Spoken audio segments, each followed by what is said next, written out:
تو نیت کو حاضر کرنا ضروری ہے. زبان سے نیت کا اظہار کرنا یہ کوئی ثابت نہیں ہے.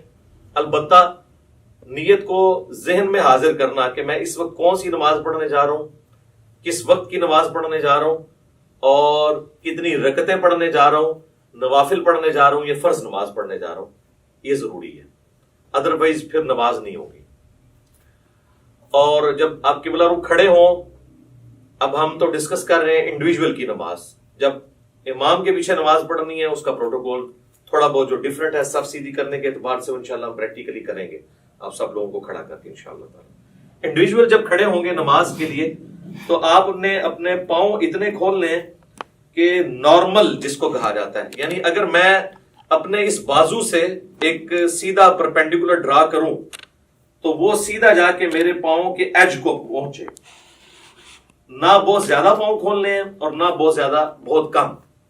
اور عموماً اگر آپ تقریباً 10 سے 11 انچ تک کھول لیں تو وہ نارمل تصور کیے جاتے ہیں. جیسے ہی آپ اس سے باہر نکلیں گے تو پھر جب آپ صف میں کھڑے ہوں گے تو کندھے سے کندھا نہیں ملے گا، اور اسی طریقے سے پاؤں سے پاؤں نہیں ملیں گے. پاؤں ملائیں گے تو کندھا آؤٹ ہو جائے گا، کندھا ملائیں گے تو پاؤں آؤٹ ہو جائے گا. تو یہ یعنی دونوں کو اس طریقے سے بیلنس کرنا ہے. مرد کے لیے یہ ضروری ہے کہ وہ اپنی شلوار کو ٹخنوں سے اوپر رکھے. نماز کے علاوہ بھی سنت ہے، نماز میں تو اسپیسیفکلی سنت ہے مرد کے لیے، کیونکہ سنن ابی داؤد میں حدیث ہے اس مرد کی نماز نہیں ہوتی جس کا کپڑا ٹخنوں سے نیچے ہو. تو اس چیز کو انشور کرنا ہے کہ آپ کا کپڑا جو ہے وہ ٹخنوں سے اوپر ہے، یعنی جو لٹکانے والا کپڑا ہے. جرابیں اس کے اندر نہیں آتی، وہ لٹکائی نہیں جاتی، وہ پہنی ہوئی ہوتی ہے. اس کے بعد اگر آپ کی آستینیں وضو کی وجہ سے چڑھی ہوئی ہیں اوپر، ان آستینوں کو نیچے کریں. کف ثوب بھی منع ہے. اسی طریقے سے تہمد کو یا شلوار کو اوپر کرنے کے لیے یوں اڑیسنا، اس کو اندر کی طرف موڑنا، یہ بھی منع ہے. یہ بھی کف ثوب کے اندر آتا ہے. صحیح بخاری میں ان چیزوں کی ممانعت موجود ہے نبی صلی اللہ علیہ وآلہ وسلم کے ریفرنس سے.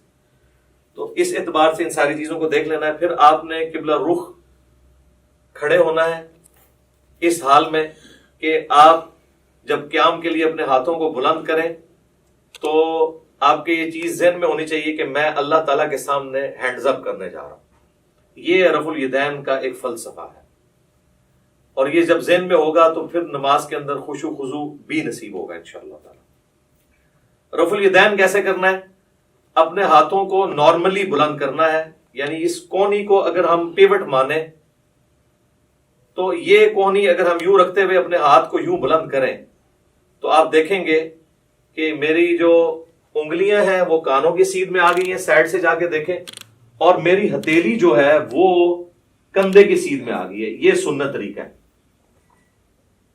اور اس دوران ہاتھ کی انگلیاں اتنی کھلی ہوئی ہونی چاہیے جو نارمل ہے. سنن ابی داؤد میں حدیث ہے کہ نبی علیہ السلام جب رفع الیدین کرتے تھے تو ہاتھوں کی انگلیوں کو پھیلا کر کرتے تھے. پھیلانے سے مراد یہ نہیں ہے کہ ایسے کرتے تھے، تو بالکل اب نارمل طریقہ ہے. یعنی وہ راوی یہ بتانا چاہ رہے ہیں کہ نبی علیہ السلام ہاتھوں کو یوں نہیں رکھتے تھے بلکہ نارملی رکھتے تھے. اب آپ اس کو یوں دیکھیں گے تو میں جب اس کو ہاتھ کو بلند کروں گا تو آپ یہ دیکھیں میرے دونوں انگلیاں کانوں کی سیدھ میں ہیں، میری ہتھیلیاں کندھے کی سیدھ میں ہیں، اور میری ہتھیلیاں قبلہ رخ ہیں. اور اس دوران یہاں پر ہی تھوڑی دیر کے لیے روکتے ہوئے میں اللہ اکبر کہوں گا اور اس کے بعد اپنے ہاتھوں کو باندھوں گا. اب جتنے بھی رفع الیدین ہوں گے وہ اسی طریقے کے ساتھ ہوں گے. صحیح مسلم میں حدیث ہے کہ نبی صلی اللہ علیہ وآلہ وسلم اپنے ہاتھوں کو کانوں تک بلند کرتے تھے. صحیح بخاری میں حدیث ہے کہ نبی علیہ السلام اپنے ہاتھوں کو کندھوں تک بلند کرتے تھے. اس میں تطبیق یہی بنتی ہے کہ آپ ہاتھ اس طرح بلند کرتے تھے کہ اگر انگلیاں دیکھی جائیں تو وہ کانوں کی سیدھ میں آ جائیں اور ہتھیلیاں دیکھی جائیں تو وہ کندھوں کی سیدھ میں آ جائیں. یہ نارمل پوزیشن ہے اور یہ بالکل صحیح ہونا چاہیے. اس کے لیے پریکٹس کرنے کا طریقہ ہے کہ آپ شیشے کے آگے کھڑے ہوں اور اس کی پریکٹس کریں. بعض لوگ ہوتے ہیں ان کے ہاتھ یوں ہوئے ہوتے ہیں، یوں ہوتے ہیں، کچھ یوں ہوئے ہوتے ہیں. یہ پریکٹس آپ کو کرنی پڑے گی. کسی کا ایک ہاتھ اونچا ہوتا ہے، نیچے ہوتا ہے. تو یہ اب مجھے جو آپ میں یہ کر رہا ہوں میرے سامنے شیشہ نہیں ہے، یہ میری پریکٹس کی وجہ سے یہ سیدھا نظر آ رہا ہے. بعض اوقات آپ سمجھ رہے ہوں گے کہ سیدھا ہے لیکن وہ سیدھا ہوتا نہیں ہے، ٹیڑھا ہو جاتا ہے. تو اس کے لیے آپ کو پریکٹس کرنی پڑے گی. اور رفع الیدین کرتے ہوئے آپ نے اللہ اکبر کہہ کے ہاتھوں کو باندھنا ہے. یہ صحیح بخاری کے اندر یہ بھی حدیث موجود ہے کہ نبی علیہ السلام رفع الیدین کرتے اور اللہ اکبر کہتے. اور صحیح بخاری مسلم میں یہ بھی ملتا ہے کہ آپ صلی اللہ علیہ وآلہ وسلم اللہ اکبر کہتے اور رفع الیدین کرتے. لہٰذا اس چکر میں نہیں پڑنا کہ پہلے رفع الیدین کرنا ہے یا پہلے اللہ اکبر کہنا ہے. دونوں بیک وقت کہنے ہیں, آگے پیچھے کہنے ہیں, جس بھی طریقے سے کہیں, سائملٹینیسلی آپ کہہ لیں, ہر صورتحال جو ہے وہ سنت کے مطابق ہے. کیونکہ اتنی جو باریکی ہے نا وہ احادیث کے اندر نہ تو اللہ تعالیٰ کو مطلوب ہے کہ اس طرح کی رپورٹ کی جائے, نہ نبی علیہ السلام نے ان کو اس طریقے سے تعلیم فرمایا. تو یہ بڑی امپورٹنٹ چیز ہے اس حوالے سے. اللہ اکبر کہہ کے آپ نے ہاتھوں کو باندھا. اب ذرا یہ ہاتھوں کو باندھنے کی پوزیشن آپ ذرا دیکھ لیں. یہ میرا جو لیفٹ والا ہاتھ ہے, یہ بعض لوگ یوں کر کے مٹھی بند کر لیتے ہیں, اس کو آپ نے یوں رکھنا ہے جو نارمل پوزیشن ہے. اس کے بعد آپ نے یہ دایاں ہاتھ بائیں ہاتھ کے اوپر یوں رکھا کہ جو نارمل پوزیشن ہے. بعض لوگ یوں کر کے پکڑ لیتے ہیں, ٹھیک ہے, اگر آسانی ہے یوں کر کے پکڑ لیں, یہ نارمل پوزیشن ہے. اور اگر آپ اس کو یوں رکھیں گے تو آپ کو رکھنے میں بھی آسانی ہوگی. یہ سنت طریقہ ہے جو صحیح بخاری کی حدیث کی روشنی میں ہمیں پتہ چلتا ہے. کیونکہ صحیح بخاری میں حدیث ہے کہ سہل ابن سعد الساعدی کہتے ہیں کہ نبی صلی اللہ علیہ وآلہ وسلم کے زمانے میں ہمیں حکم دیا جاتا تھا کہ ہم اپنا دایاں ہاتھ بائیں زیرہ کے اوپر رکھیں. اب زیرہ جو ہے یہ کونی سے لے کے انگلیوں تک ہے. اور ابو داؤد اور نسائی کے اندر حدیث ہے کہ نبی علیہ السلام نے اپنا دایاں ہاتھ بائیں رسق را سین غین کف اور ساعد پر رکھا. ساعد کہتے ہیں کف سے لے کر کونی تک. یہ کف کا لفظ تو اردو زبان میں بھی استعمال ہوتا ہے, یہ عربی کا ہے. اور یہاں انگلی سے لے کے کف تک رسخ کہلاتا ہے. اور اس پورے کو ہم کہتے ہیں زیرہ. اور آپ دیکھیں پرانے زمانے میں جب جنگیں لڑی جاتی تھی تو زیرہ پہنی جاتی تھی, پورے جسم پہ بھی پہنی جاتی تھی. اور اس طرح صحیح مسلم میں اتنا ہی ملتا ہے کہ نبی علیہ السلام نے اپنا دایاں ہاتھ بائیں ہاتھ پر باندھا. ڈیٹیل بخاری میں اور ابو داؤد میں اور سنن نسائی میں ملتی ہے. مسند احمد میں روایت ہے کہ سینے پہ باندھا. اب سینے سے مراد یہ نہیں کہ آپ نے یوں کر کے باندھ لیا. سینے کی ڈیفینیشن ہے یہ نہر سے لے کر ناف تک, یہ سارے کا سارا سینہ ہے. یہ سینہ ہے. اس میں جہاں پہ بھی لائی کرے گا تو آٹومیٹکلی آپ دیکھیں جب آپ یوں کریں گے اور یوں رکھیں گے تو وہ ایک خاص پوزیشن پہ آئے گا جو نہ بہت اونچا نہ بہت نیچا, ناف سے بہرحال یہ اوپر ہی ہے اور نہر سے کافی نیچے ہے. یہ نارمل پوزیشن ہے. اسی پوزیشن میں جب آپ جماعت کے ساتھ نماز پڑھیں گے تو پاؤں سے پاؤں بھی ملا سکیں گے اور کندھے سے کندھا بھی. جیسے ہی آپ یہ اوپر چلے گئے تو پھر یہ دیکھیں کونیاں ملیں گی, کندھا نہیں ملے گا. اسی طریقے سے میرے بھائیوں جب آپ ناف سے نیچے ہاتھ باندھتے ہیں نا تو یہ خلاف سنت ہے. اس حوالے سے جو سنن ابی داؤد کی ایک حدیث پیش کی جاتی ہے تو امام داؤد رحمہ اللہ تعالیٰ نے خود ساتھ لکھا ہے کہ اس حدیث میں ایک راوی ہیں عبد الرحمن بن اسحاق الکوفی, جس کے بارے میں نے خود احمد بن حنبل سے سنا ہے کہ وہ اس کو ضعیف کہا کرتے تھے. اور یہاں پر لوگوں نے یعنی وہ روایت تو پیش کی لیکن ساتھ جو امام کا حکم تھا اس کو سکپ کر دیا. تو ایسے بھی نہیں کریں گے, ایسے بھی نہیں کریں گے, بلکہ اس طریقے سے ہاتھ باندھیں گے جو سنت طریقہ ہے. یا پھر دوسرا طریقہ یہ ہے کہ وضع الیدین کی بجائے ارسال الیدین کیا جائے. اس کے لیے ہم پھر یوں کریں گے کہ آپ نے یوں رفع الیدین کیا, اللہ اکبر کہہ کے ایسے. بعض لوگ بالکل ایسے ساتھ ملا لیتے ہیں, بعض مٹھیاں بند کر لیتے ہیں, بعض ایسے کر کے کھڑے ہو جاتے ہیں. بالکل غلط ہے. بالکل نارمل پوزیشن پہ جہاں پہ آئیں گے یہ ارسال الیدین ہوگا. یہ بھی سنت ہے. اگرچہ اس حوالے سے جو سنن طبرانی کی روایت ہے اس میں خصیب الجحد الراوی جو ہے وہ ضعیف ہے, لیکن چونکہ موقوفاً روایتیں عبداللہ ابن زبیر سے ملتی ہیں المصنف ابن ابی شیبہ میں, بلکہ مصنف ابن ابی شیبہ میں پورا چیپٹر ہے ان صحابہ اور تابعین کا بیان جو ہاتھ باندھ کے نماز پڑھا کرتے تھے اور ان صحابہ اور تابعین کا بیان جو ہاتھ کھول کر نماز پڑھا کرتے تھے. یہ دونوں طریقے سنت ہے. اور میں نے تو سنن ابی داؤد کی جو 730 نمبر حدیث ہے اس سے بھی یہ چیز ثابت کی ہے کہ انڈائریکٹلی ابو حمید سعدی کی جو 10 صحابہ والی حدیث ہے وہ بھی اس کو سپورٹیو ہے کہ ارسال الیدین کرنا بھی سنت ہے. اس پہ میرا کلپ الحمدللہ لاکھوں لوگوں نے دیکھا ہے, فیس بک کے اوپر بھی, یوٹیوب کے اوپر بھی. آج میں اس ڈیٹیل میں نہیں جاؤں گا. بہرحال ارسال الیدین بھی سنت ہے. الحمدللہ ہم دونوں طریقے سے نماز پڑھتے ہیں. کم از کم میں ایک نماز ضرور ارسال الیدین سے پڑھتا ہوں, لیکن میں وضع الیدین کو اس لیے پریفر کرتا ہوں کہ میں یہ خواہش کرتا ہوں کہ میں اللہ تعالیٰ کے سامنے اس حال میں بھی کھڑا ہوں. اب جو لوگ صرف ارسال الیدین کرتے ہیں وہ اس سنت سے محروم ہو جاتے ہیں. اسی طریقے سے جو لوگ رکوع کے بعد ہاتھ باندھنے کے قائل ہیں وہ بھی اس سنت سے محروم ہو جاتے ہیں. تو ہم اس سنت پہ بھی عمل کرتے ہیں اور اس پہ بھی.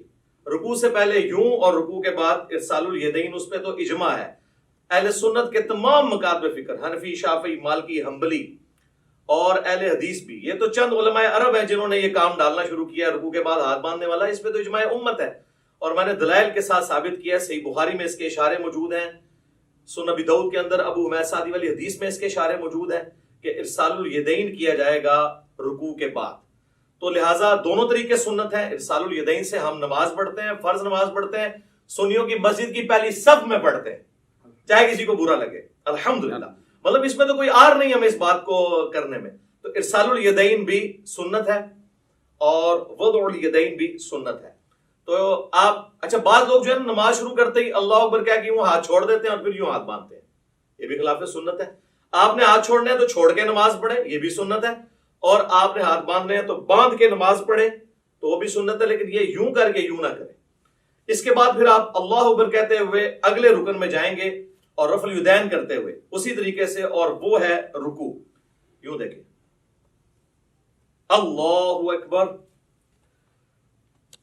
اب رکوع کے اندر آپ نے ساری انگلیاں جو ہیں ہاتھوں کی پھیلا کے رکھنی ہیں اور مضبوطی کے ساتھ گھٹنوں کو پکڑنا ہے اور ان بازوؤں کو بالکل سیدھا کر دینا ہے. جب آپ سیدھا کریں گے تو آپ کی کمر آٹومیٹکلی خود بخود سیدھی ہو جائے گی، جو سنت طریقہ ہے.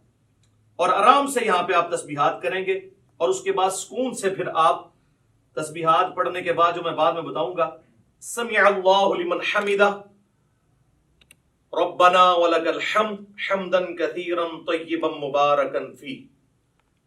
مختلف قسم کے الفاظ ہیں، ربنا ولک الحمد بھی کہہ سکتے ہیں. اور اس حالت میں آپ نے ہاتھ باندھنے نہیں بلکہ ارسال الیدین کرنا ہے اور کم از کم اتنی دیر کھڑے ہونا ہے کہ جتنی دیر آپ ربنا لک الحمد کہیں. بعض لوگوں کی عادت ہے کہ وہ سمع اللہ لمن حمدہ کہہ کے تو ساتھ ہی ایسے چلے جاتے ہیں سجدے میں. یہ بالکل خلاف سنت ہے، نماز نہیں ہوگی. بلکہ بخاری مسلم میں بڑی ڈیٹیل حدیث ہے جو ایک صحابی نے نماز پڑھی، نبی علیہ السلام کے پاس حاضر ہوا، سلام عرض کیا، آپ علیہ السلام نے وعلیکم السلام ورحمۃ اللہ کہا اور کہا کہ دوبارہ نماز پڑھو. تو نے نماز پڑھی نہیں، 3 دفعہ اسی طریقے سے ہوا. پھر اس نے عرض کیا اللہ کے نبی مجھے نماز سکھائیں. تو آپ صلی اللہ علیہ وآلہ وسلم نے فرمایا کہ سکون کے ساتھ قیام کرو اور پھر قرآن جتنا مقدر ہے وہ پڑھو، اس کے بعد سکون سے رکوع کرو، رکوع کے بعد بالکل سیدھے کھڑے ہو جاؤ یہاں تک کہ ہر ہڈی اپنی جگہ پہ آ جائے. پھر سجدے کے لیے جاؤ اور پھر 2 سجدوں کے درمیان اس طرح بیٹھو کہ ہر ہڈی اپنی جگہ پہ آ جائے. پھر دوسرا سجدہ کر کے بھی بیٹھو اور پھر دوسری رکعت کے لیے کھڑے ہو، یعنی جلسہ استراحت بھی کرو.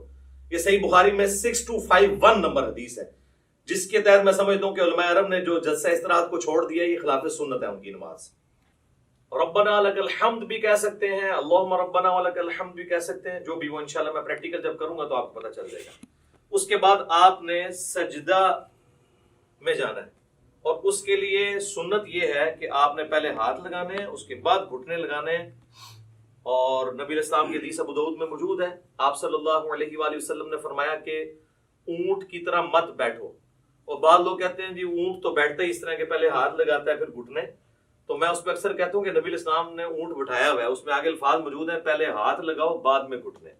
پھر صحیح بخاری میں جو حدیث ہے 803 نمبر، اس سے پہلے امام بخاری نے باقاعدہ عبداللہ ابن عمر کا عمل لکھا ہے جس کی پوری سند مصنف ابن ابی شیبہ میں موجود ہے کہ عبداللہ بن عمر جب سجدے میں جانے لگتے تھے پہلے ہاتھ لگاتے تھے بعد میں گھٹنے.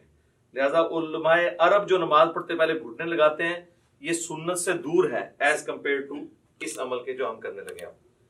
ربنا لک الحمد حمدا کثیرا طیبا مبارکا فی. اس کے بعد آپ سجدے کی طرف جھکیں گے تو آپ نے یہ دیکھیں یہ خود بخود اپنی جگہ بنائے گا ہر چیز. آپ دیکھ رہے ہیں میری انگلیاں ایسی جگہ پہ آئی ہیں کہ جب میں اس ایج کے اوپر سجدہ کروں گا تو میری انگلیاں کانوں کی سیدھ میں آئیں گی اور ہتھیلیاں کندھے کی سیدھ میں جس طرح کے رفع الیدین کے وقت تھی، اور انگلیاں آلموسٹ نارمل پوزیشن میں ہوں گی. ایک ضعیف روایت ملتی ہے جس میں آپ صلی اللہ علیہ وآلہ وسلم کے بارے میں آتا ہے کہ انگلیاں ملا کے سجدہ کرتے تھے. کچھ تابعین کے بارے میں صحیح سند سے بھی ملتا ہے کہ وہ پسند کرتے تھے کہ انگلیاں ملا کے کی جائیں، لیکن اس پہ کوئی مرفوع یا موقوف حدیث اس حوالے سے نہیں ملتی. آپ نارمل پوزیشن میں رکھیں, اتنی نہ کھول دیں کہ یہ قبلہ رخ سے ہٹ جائیں, یہ نارمل پوزیشن میں. اور اگر کسی نے یوں رکھنی ہے تو یوں بھی رکھ سکتا ہے, اس میں ذرا تردد ہوتا ہے, اس میں ہتھیلیاں بھی لگ جاتی ہیں اور آپ آلموسٹ یہ قبلہ رخ ہی ہوتی ہیں انگلیاں. کانوں کی سیدھ میں انگلیاں آ جائیں گی, یعنی کہ یہ دو آنکھوں کے درمیان آپ آنکھوں کی سیدھ میں رکھیں گے, خود بخود کانوں کی سیدھ میں آئیں گی, اور ہتھیلیاں جو ہیں وہ شولڈر کی سیدھ میں, اور پھر آپ نے پہلے ناک لگانا ہے, اس کے بعد ماتھا لگانا ہے.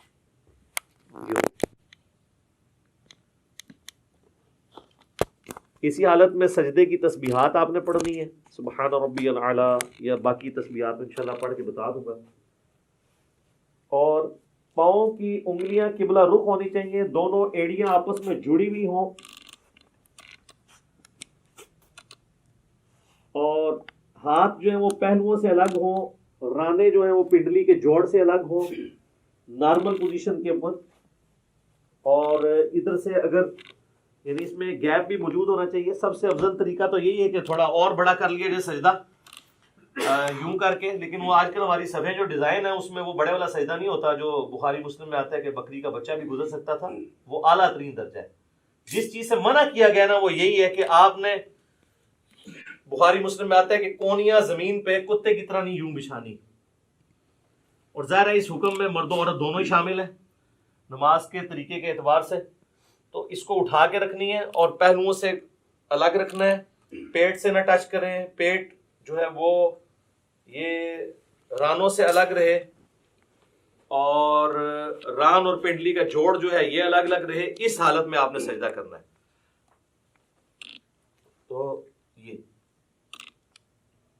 اس کے بعد اللہ اکبر کیا ہے کہ آپ نے جب بیٹھنا ہے تو آپ کی پوزیشن کیا ہونی چاہیے کہ آپ یہ انگلیاں قبلہ رخ ہوں, یہاں پہ بھی نارمل, یوں کرنے کی ضرورت نہیں ہے, نارمل رکھیں جہاں آپ کو آسانی رہتی ہے.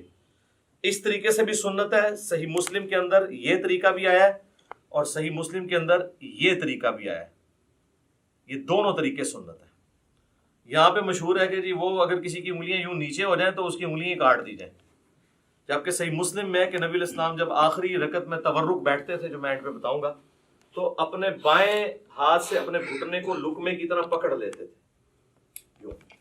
تو یوں بھی رکھنا سنت ہے, اور جب یوں رکھیں گے تو ابو داؤد میں حدیث ملتی ہے سنن نسائی کے اندر کہ نبی علیہ السلام کی جو یہ زرہ ہے وہ ران کے ساتھ لگ جایا کرتی تھی. آپ یہ دیکھیں لگی ہوئی ہیں دونوں زریں ران کے ساتھ لگی ہوئی ہیں, اور جب یوں رکھیں گے تو پھر یہ ران سے اٹھ جائیں گی. یہ طریقہ بھی سنت ہے, اس میں کوئی فرق نہیں ہے, دونوں طریقے سنت ہیں. یہ دو سجدوں کے درمیان آپ بیٹھیں گے اور اس میں آپ نے جو تسبیحات پڑھنی ہے رب اغفر لی رب اغفر لی, اس کے علاوہ اور تسبیحات بھی ہیں. بعض لوگ یہاں پہ بھی انگلی اٹھا لیتے ہیں, وہ حدیث بھی کمزور ہے, سفیان ثوری کی تدریس کی وجہ سے انگلی نہیں اٹھانی, نارمل رکھنا ہے آپ نے. اس کے بعد پھر اللہ اکبر کہہ کے آپ نے دوسرے سجدے میں جانا ہے, اور پھر اسی طریقے سے تسبیحات کرنی ہے. ناک بھی لگنا چاہیے, ماتھا بھی لگنا چاہیے, اور زمین کی سختی ہلکی سی معلوم ہونی چاہیے. بالکل نہیں ہوا میں سجدہ ہو رہا ہو, بہتر ہے مٹی والی جگہ پہ ہو تو زیادہ افضل ہے, اور نبی علیہ السلام کو پسندیدہ بھی ہے. باقی چٹائی وغیرہ بھی جائز ہے, میں نے اس کے حوالے سے بھی کافی ویڈیوز ریکارڈڈ موجود ہیں. دوسرا سجدہ کر کے بھی آپ اللہ اکبر کر کے بیٹھیں گے. صحیح بخاری میں 6251 نمبر حدیث ہے, نبی علیہ السلام حکم دیتے تھے کہ نماز میں سکون کرو اس حال میں کہ تم نے بیٹھنا ہے, اور اس کے بعد پھر دوسری رکعت کے لیے کھڑے ہونا ہے. اچھا, اس دوران یہ آپ دیکھیں جب دو سجدوں کے درمیان بیٹھنا ہے نا تو بایاں پاؤں لٹانا ہے اور دائیں پاؤں کو کھڑا رکھنا ہے. یہ جہاں پہ آپ کو نارمل لگے. بعض لوگوں کے پاؤں شروع سے عادت نہیں ہوتی ہے تو وہ پاؤں بےچارے جو ہیں وہ کھڑا نہیں کر سکتے, تو ان کو کبھی بعض کا ایسے کرنا پڑتا ہے. کر سکتے ہیں, جائز ہے, ایسے کر سکتے ہیں جیسے اس کو آسانی لگے یوں, لیکن سنت یہ ہے کہ دایاں پاؤں آپ کھڑے کریں گے اور بائیں کو لٹا کے اس پہ بیٹھیں گے دو سجدوں کے درمیان. پھر دوسرا سجدہ کر کے بھی ایسے ہی بیٹھیں گے, اور پھر اللہ اکبر کہہ کے ہاتھوں کا سہارا لیتے ہوئے, صحیح بخاری میں حدیث ہے نبی علیہ السلام اعتماد کرتے ہوئے اٹھتے تھے. تو اعتماد کرتے ہوئے بعض لوگوں نے یہاں پہ وہ مٹھی بنانے والی وہ ایک کمزور روایت تھی, اس کا سہارا لیا, وہ کمزور روایت ہے. نارمل بخاری میں اعتماد, تو اعتماد ویسے ہی ہوگا جیسے عام حالت میں بندہ اٹھے گا, یہ اعتماد کا طریقہ ہے نارمل. یوں کرنے سے یہاں پہ نشان بن جاتے ہیں، اور میں نے دیکھا لوگوں کی یہ ساری جگہ کالی ہوئی ہوتی ہیں. تو یہ تو اب ادھر تو آپ قالین پہ کر لیں گے، تو صحابہ کرام تو مٹی کے اوپر نماز پڑھتے تھے، تو کیا حالت ہو جاتی ہوگی اگر یہ والا کام ہو. تو وہ ایسے ایسے میں نے دیکھا یوں کر کے کھڑے ہو رہے ہوتے ہیں، اور وہ کہتے ہیں مٹھیوں والی حدیث، وہ تو روایت ہی کمزور ہے. بخاری میں واضح ہے کہ نبی الاسلام اعتماد کر کے تو دوسری رکعت کے لیے کھڑے ہوتے تھے. اور اب جب ہم نے دوسرے سجدے سے سر اٹھانا ہے، اللہ اکبر کہنا ہے، لیکن یہاں بیٹھنا ہے تو کچھ نہیں پڑھنا، بس اتنی دیر بیٹھنا ہے کہ سارے اعضاء اپنی جگہ پہ آ جائیں. اس کے بعد بغیر اللہ اکبر کیے ہوئے یوں کھڑے ہونا ہے، اور پھر ارسال الیدین کر رہے ہیں تو ایسے کھڑے ہو کے اگلی رکعت شروع کرنی ہے، اور وضع الیدین کر رہے ہیں تو اپنے ہاتھ باندھ کے. دونوں طریقے درست ہیں. اور پھر دوسری رکعت کو آپ نے اسی طریقے سے مکمل کرنا ہے. جب دوسری رکعت میں آپ تشہد میں پہنچیں گے، آپ دیکھ رہے ہیں دوسری رکعت جو ہے رفع الیدین کے بغیر شروع ہوئی ہے. جب ہم کھڑے ہوئے ہیں تو ہم نے رفع الیدین کر کے ہاتھ نہیں باندھے، بلکہ ڈائریکٹ ہاتھ باندھے. اور رکعتیں جتنی ہیں وہ رفع الیدین سے شروع ہوتی ہیں، یعنی طاق رکھتے ہیں، پہلی اور تیسری. دوسری اور چوتھی بغیر رفع الیدین کے شروع ہوتی ہے. لیکن جو دوسرے والے رفع الیدین ہیں، رکوع میں جاتے وقت اور رکوع سے اٹھتے وقت، یہ ہر رکعت میں ہوتا ہے. ایک اور رفع الیدین بھی ہے جو انس بن مالک سے جز رفع الیدین میں امام بخاری نے نقل کیا ہے، 2 سجدوں کے درمیان، تابعین سے بھی ثابت ہے، وہ بالکل ہم جائز سمجھتے ہیں. اب اگر کسی نے وہ کرنا ہے، ہمارے اہل تشیع بھائی کرتے ہیں، تو پہلے سجدے سے آپ اٹھیں اللہ اکبر کہہ کے، یہاں پہ بیٹھے رب اغفر لی رب اغفر لی اللہم اغفر لی وارحمنی واہدنی وعافنی وارزقنی. اس کے بعد آپ نے یوں کرنا ہے اللہ اکبر، اور پھر دوسرے سجدے میں جانا. تو یہ طریقہ بھی درست ہے کیونکہ صحابہ کرام سے ثابت ہے. لیکن اکثر احادیث سجدوں کے بغیر رفع الیدین والی ہیں. یہ اکثر لوگ کہہ رہے ہوتے ہیں سجدوں میں بھی ہے، تو ہم تو سجدوں میں بھی قائل ہیں، میں تو سجدوں میں بھی کر لیتا ہوں، ارسال الیدین سے بھی نماز پڑھ لیتا ہوں، وضع الیدین سے بھی پڑھ لیتا ہوں. تو اس میں کوئی فرق نہیں ہے، جو سنت طریقے ثابت ہے. تو دوسری رکعت میں جب آپ بیٹھیں، اگر تو 4 رکعت والی نماز ہے تو پھر آپ یوں ہی بیٹھیں گے جس طرح آپ جلسے کے اندر بیٹھتے ہیں. 2 سجدوں کے درمیان جو بیٹھنا ہے وہ جلسہ کہلاتا ہے، جس طرح رکوع کے بعد کھڑے ہونا قومہ کہلاتا ہے. تو یوں کر کے بیٹھیں گے، اسی طریقے سے یہ پاؤں کھڑے ہوئے ہوں گے، اور یہاں پہ آپ تشہد پڑھیں گے. اور تشہد بیٹھتے ہی آپ نے اپنی انگلی بلند کر لینی ہے. صحیح مسلم میں 4 حدیث ہیں رفع سبابہ کے اوپر، یعنی انگلی کو بلند کرنا. اس میں سنت طریقہ یہ کہ آپ نے یہ درمیان والی انگلی اور انگوٹھے کا یوں ہلکا بنانا ہے ایسے کر کے. اور ابو داؤد میں الفاظ ہے کہ نبی علیہ السلام جب انگلی اٹھاتے تھے ہلکی سی جھکی رکھتے تھے، یہ ایسے کر کے نہیں اٹھانی، اور مسلسل تشہد میں بیٹھتے ہی اس کو اٹھا لینا ہے. اور اگر آخری تشہد میں ہے تو دعاؤں میں پہنچ کے اس کو ہلکی ہلکی یوں حرکت بھی دینی ہے. یہ بھی ثابت ہے. اور صحیح مسلم میں عبداللہ ابن زبیر جو نقل کر رہے ہیں وہ صرف اشارے کو نقل کر رہے ہیں، حرکت کو نہیں کر رہے. تو بغیر حرکت کے بھی اشارہ تھروٹ یوں کرنا یہ ثابت ہے. یہ طریقہ بھی ثابت ہے انگلی اٹھانے کا. اور ایک یہ طریقہ بھی ہے انگوٹھے کو اس جڑ میں رکھ کے یوں کر کے، اس کو کہتے ہیں وہ 53 کا عدد بنانا. یہ بھی طریقہ ٹھیک ہے. یہ دونوں طریقے ٹھیک ہیں. یہ عمومی طریقہ احادیث کے اندر رپورٹ ہوا ہے، چاہے یہاں پہ رکھیں چاہے یہاں پہ رکھیں، دونوں طریقے درست ہوں گے تشہد میں. اور یہ میں درمیان والے تشہد کی بات کر رہا ہوں جو 2 رکعتوں کے بعد ہے. جب آپ 4 رکعت پڑھ رہے ہو تو محمدن عبدہ و رسولہ تک پڑھ کے ساتھ دروشی بھی پڑھ لیں تو افضل ہے. وہ مسند احمد میں حدیث موجود ہے کہ آپ تشہد کے بعد بھی کھڑے ہو سکتے ہیں. سنن نسائی میں، صحیح مسلم میں موجود ہے کہ نبی علیہ السلام جب 9 رکعت وتر پڑھا کرتے تھے تو 8ویں رکعت میں بیٹھتے، تشہد پڑھتے، دروشی پڑھتے، اس کے بعد دعائیں پڑھتے، اور پھر آپ صلی اللہ علیہ وآلہ وسلم کھڑے ہوتے تھے 9ویں رکعت کے لیے. تو درمیان والے تشہد میں پڑھ سکتے ہیں. بہرحال اس میں جب آپ کھڑے ہوں گے دروشی پڑھنے کے بعد اللہم صلی علی محمد وعلی آل محمد اتنا بھی پڑھ لیں تو کافی ہے. یہ بھی سنن نسائی میں 1293 نمبر 1293 نمبر حدیث ہے. نبی اسلام نے یہ مختصر دروشی بھی تعلیم فرمایا. تو اللہ اکبر کہہ کے جب کھڑے ہوں گے تو زمین پر اعتماد کریں گے یوں، اور اٹھتے وقت پہلے گھٹنے اٹھائیں گے، اس کے بعد آپ ہاتھوں کو اٹھائیں گے. جاتے وقت ہاتھ پہلے لگاتے ہیں، گھٹنے بعد میں، اور اٹھتے وقت اس کو اس طریقے سے آپ ریورس کرتے ہیں. یعنی دوسرے الفاظ میں جو کچھ آپ نے بچپن سے سیکھا ہے تقریباً اس کے الٹ ہی کرتے ہیں آپ. پہلے گھوڑے لاندے نے پھر ہاتھ لاندے نے. تو اس طرح ذرا آسانی سے سمجھ آ جائے گا. اسی کو ہم نے عرض کیا ہے کہ مرنے سے پہلے ہے مسلمان کر لے اس پہ غور. کتابوں کا خدا اور ہے، بابوں کا خدا اور ہے. اچھا لوگ بڑا پراپوگنڈا کر رہے ہیں اس نے 2 خدا کر دیے ہیں. 2 خدا نہیں ہم نے کیے ہیں، ہم نے یہ بتایا کہ اس خدا کا تعارف جو آپ نے کروایا ہے وہ نہیں ہے جو نبی علیہ السلام نے کروایا. وہ تو میں نے کلیریفائی بار بار کیا، ان کو بھی خیر سمجھ ہے. تو یہ کتابوں کی نماز آپ کو سکھا رہے ہیں جو نبی علیہ السلام نے امت تک، صحابہ، اہل بیت، تابعین، تبع تابعین کے ذریعے ہم تک پہنچائی ہیں الحمدللہ. اچھا اب چونکہ تیسری رکعت ہے تو تیسری رکعت میں جب ہم زمین پہ اعتماد کر کے کھڑے ہوں گے تو آپ اللہ اکبر، یہاں سے کھڑے ہوتے ہی آپ نے اللہ اکبر کہنا ہے، یعنی اللہ اکبر.